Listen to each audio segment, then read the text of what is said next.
त्यांच्याकडून सांगण्यामध्ये काही झालं असेल, परंतु त्यांनी आम्हाला हे मिटतंय का अशा प्रकारचं वाक्य वापरलं होतं. मी क्लिअर कट त्यावेळेस सांगितलं बाकीच्या बाबतीत, आणि तेही बोलताना तेच बोललेत, तुम्ही नीट ऐका, मनभेद नाहीत मतभेद आहे. मतभेद आहेतच ना, आणि या प्रकरणाच्या बाबतीत मी माझी माघार घेणार नाही हे त्यांना मी त्या बैठकीमध्ये क्लिअर सांगितलं. ही बाब जी आहे ती 15-20 दिवसापूर्वीची आहे, आणि मी जे परवा भेटायला गेलो त्यांना, हे बघा, एखाद्या माणसाला रात्रीच्याला कुठेतरी म्हणजे हॉस्पिटलमध्ये ॲडमिट केलंय आणि पुन्हा माघारी आणलंय म्हणल्याच्या नंतर आपली संस्कृती आहे, त्या संस्कृतीप्रमाणे मी त्यांना भेटायला भेटलो. याच्या व्यतिरिक्त आमच्यामध्ये कुठलीही चर्चा नाही. आणि तिथून परत आल्याच्या नंतर म्हणजे परवा रात्री भेटलो. काल मी आणखी एक काम केलंय की जे 73 कोटी रुपयाचा घोटाळा, बोगस बिलं काढली, त्याचं पत्र मला अजितदादा म्हणले होते की याचं पत्र द्या, तर ते पत्र मी कालपर्यंत दिलं नव्हतं. काल दुपारी ते 3 वाजता त्यांच्या हातात पत्र पडलं.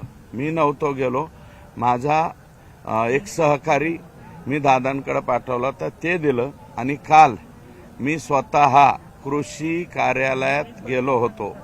कृषी आयुक्त, साखर आयुक्ताच्या कार्यालयात रफिक नाईकवाडी म्हणून तिथं हे आहे, त्यांच्याकडून कृषी विभागामध्ये जो घोटाळा झालेला आहे त्याचं 4,500 पानाचा कागदपत्र मी काल घेतली.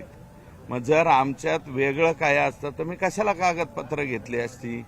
आणि माझं म्हणणं असं आहे की बाबा ह्याच्यामध्ये कुठेही गैरसमज हे करू नका.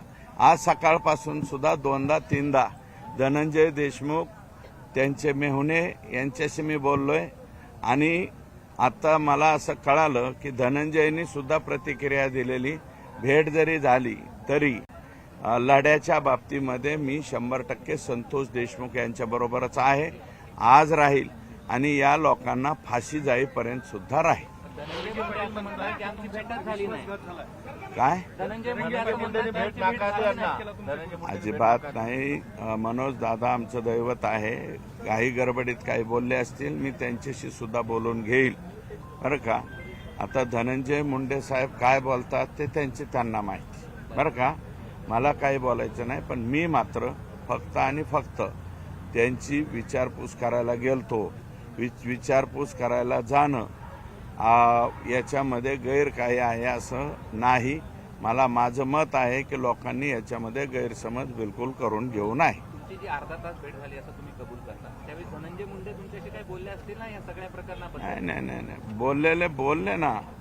बावनकुळे साहेबही बोलले की बाबा असं हे करू नका, ते करू नका. पण मी त्याच्यानंतर मी त्यांना स्पष्ट सांगितलं ना की संतोष देशमुखच्या खून प्रकरणाच्या बाबतीत मी काहीही ऐकणार नाही, आणि माझं मी उठून आलो. काय बोलले पण धनंजय यांनी काय म्हटलं तुम्हाला? नाही, ते काय म्हणत होते की माझा सहभाग नाही. मी म्हणलं तुमचा सहभाग आहे का नाही हे तपासामध्ये निष्पन्न होईल. तपासामध्ये संपूर्ण निष्पन्न झाल्याच्या नंतर जर त्याच्यामध्ये तुम्ही दोषी नाही आढळला तर नंतरचा प्रश्न येतो, आत्ताचा नाही. माणुसकीच्या नात्याने तुम्ही भेटलाय, पण लोकांना ही माणुसकी पटलेली दिसत नाही. हे बघा, माणुसकीच्या नात्याने मला असं वाटतं, माणुसकीच्या नात्यानं भेटायला जाणं गैर नाही. भेटायला जायलाच पाहिजे. माझ्या स्वतःच्या विरोधातलं जरी कोणी माणूस दवाखान्यात असलं तरी दवाखान्यात जाणं गरजेचं आहे. आदल्या रात्री भरणे मामा मंत्री आणि त्यांना रात्री ॲडमिट केलं होतं. हे कळाल्याबरोबर मी त्या ठिकाणी गेलो, आणि मी इकडं तिकडं कुठं भेटायला गेलो नाही. खाजगी रुग्णालयात नाही गेलो किंवा इकडं तिकडं कुठं नाही. त्यांच्या निवासस्थानी भेटायला गेलो, आणि निवासस्थानी भेटून मी लगेच मी निघालो. धनंजय मुंडे तिथे येतील ही कल्पना नव्हती तुम्हाला? नाही, कुठं दोन गोष्टी एकत्र करताय तुम्ही.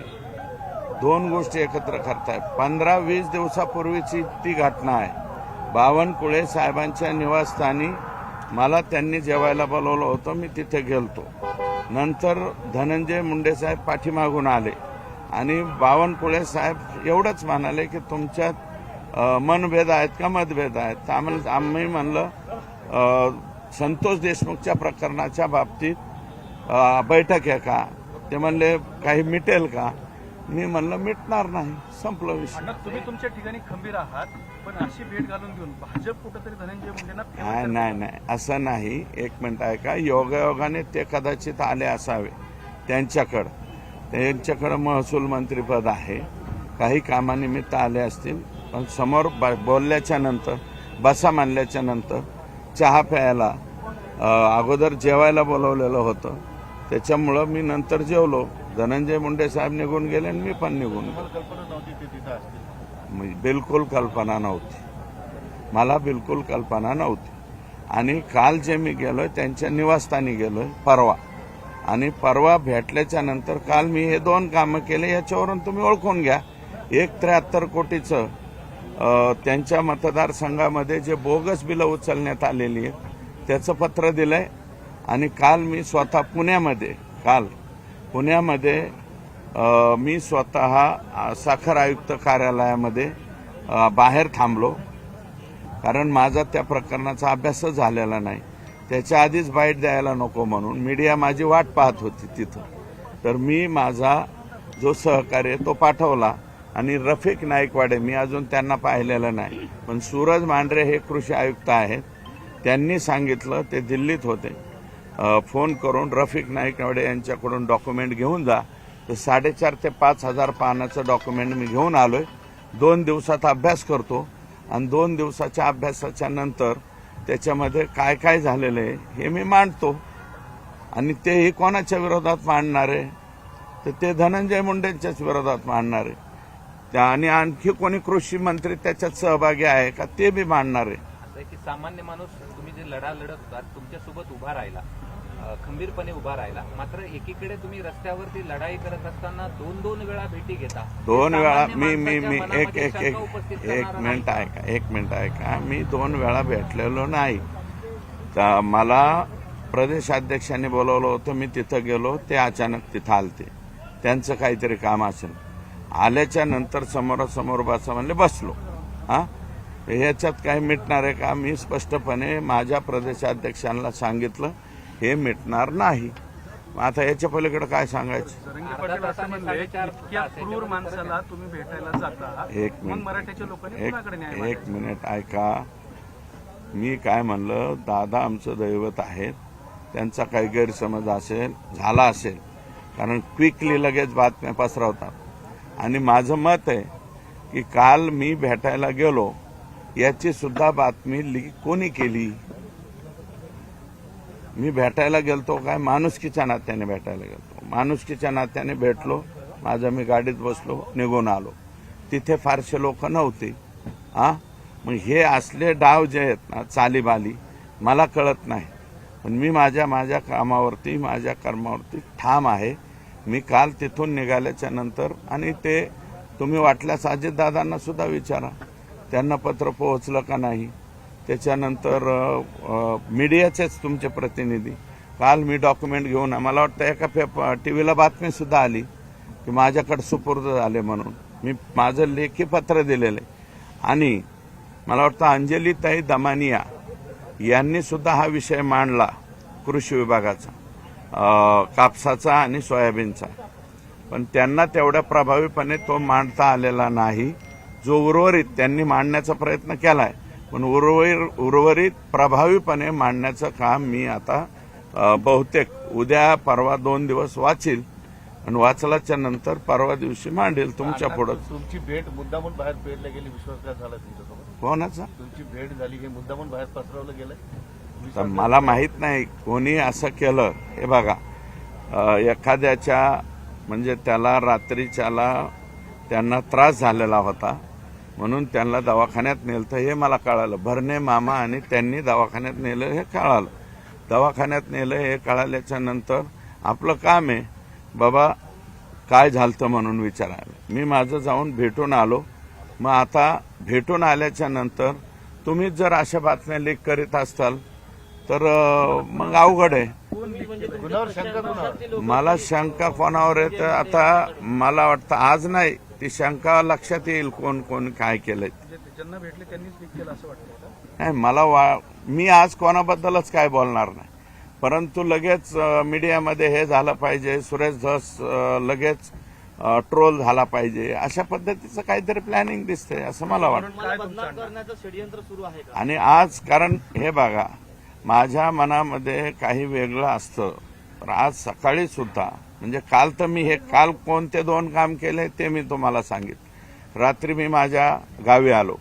आज सकाळी सुद्धा धनंजयशी बोललो, धनंजयचे मेहुणे हिंडकर त्यांच्याशी सुद्धा मी बोललो आणि मला बरं वाटलं की आता मला कळलंय की एबीएन IBN 18 लोकमत का IBN लोकमतला न्यूज 18 लोकमतला धनंजय देशमुखनी बातमी स्टेटमेंट सुद्धा केलंय की जरी ते भेटलेले असले तरी सुरेश धस आमच्या बरोबर आहे आणि मी 100% संतोष देशमुखांच्या बरोबरच आहे.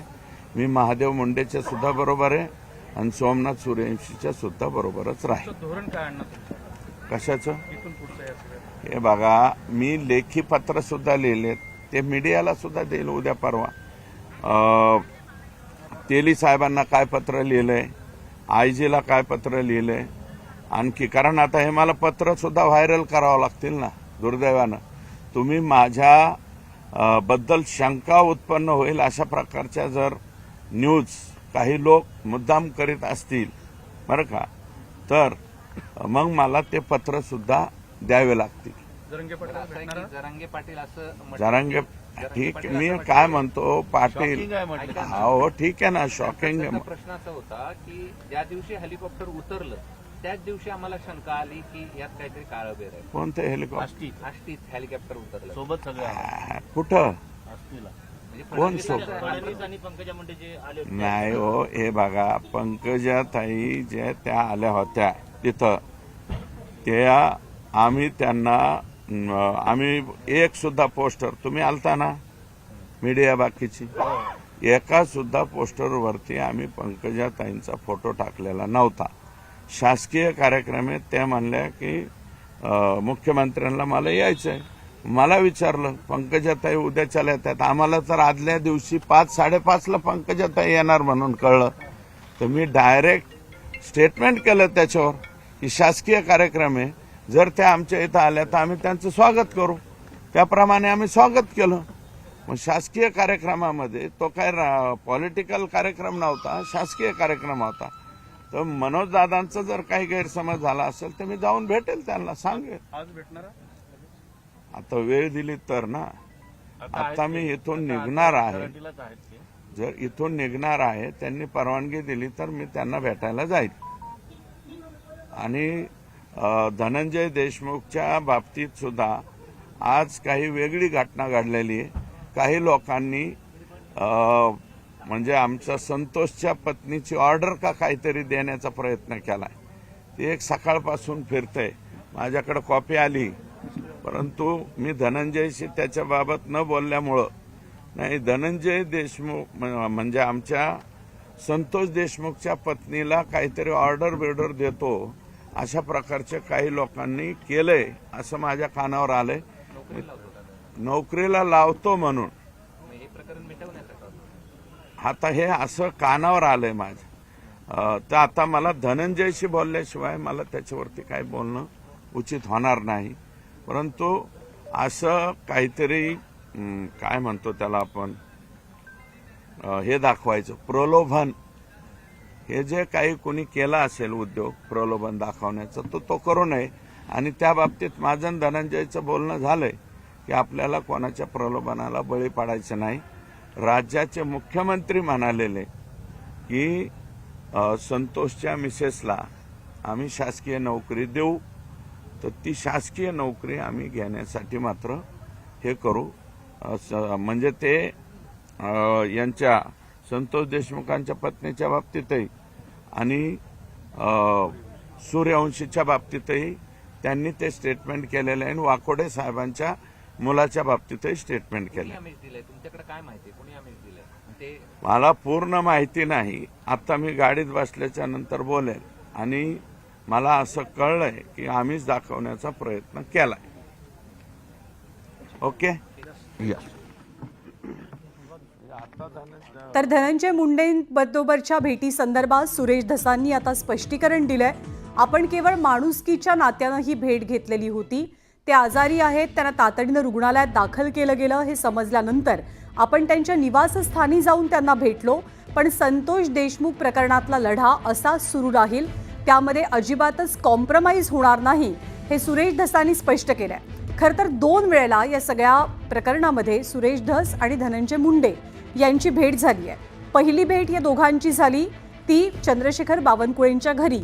चंद्रशेखर बावनकुळेंनी सुरेश धसांना आपल्या घरी बोलावून घेतलं होतं, त्यामुळे आपण तिथे गेलो. जेवणाचं निमंत्रण होतं. ते प्रदेशाध्यक्ष आहेत, त्यामुळे त्यांच्या घरी जाणं भाग होतं. आपण त्यांची भेट घेत असताना अचानक धनंजय मुंडे तिथे आले आणि आमच्या दोघांमध्ये समेट घडवण्याचा किंवा चर्चा घडवण्याचा प्रयत्न चंद्रशेखर बावनकुळेंनी केला. पण आपण संतोष देशमुख हत्या प्रकरणात न्याय मिळाल्याशिवाय शांत बसणार नाही अशी भूमिका घेतल्याचं सुरेश धसांनी सांगितलं.